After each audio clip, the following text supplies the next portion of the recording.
Recently, the case of Alfie Evans, a 23-month-old English boy, captured the world's attention.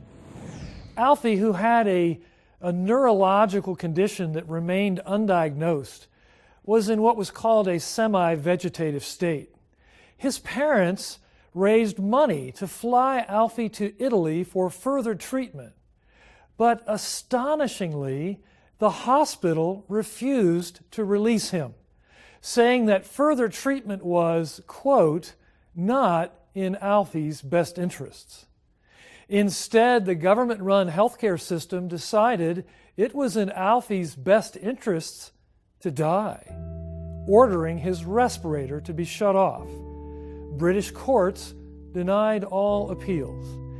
Yet, surprisingly, despite being deprived of his respirator, Alfie survived another 5 days. All through this highly publicized case, the government-run healthcare system clearly did not consider Alfie's life worth saving. Instead, their main action was to send a phalanx of policemen to surround the hospital and make sure that Alfie could not be spirited away for life-saving care. You may recall that several years ago, Sarah Palin was widely ridiculed for warning of the death panels that would come with Obamacare, as government bureaucrats decided what treatments would be allowed and what treatments would be denied. Well, few are laughing now, and our own healthcare system continues its long march toward British-style socialism. The case of Alfie raises many questions. Among them, to whom does a child belong? Who determines the value of a human life, young or old? Does government have legitimate authority over everything we do?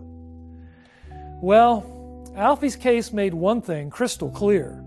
When government bureaucrats are in charge of making the most important decisions about life and death, it's no longer a question of whether government has become tyrannical. It's merely a question of how far that tyranny will take us. So that little Alfie will not have died in vain, let us remember him as an example of the danger of an all-powerful state that no longer honors the family or the sanctity of human life.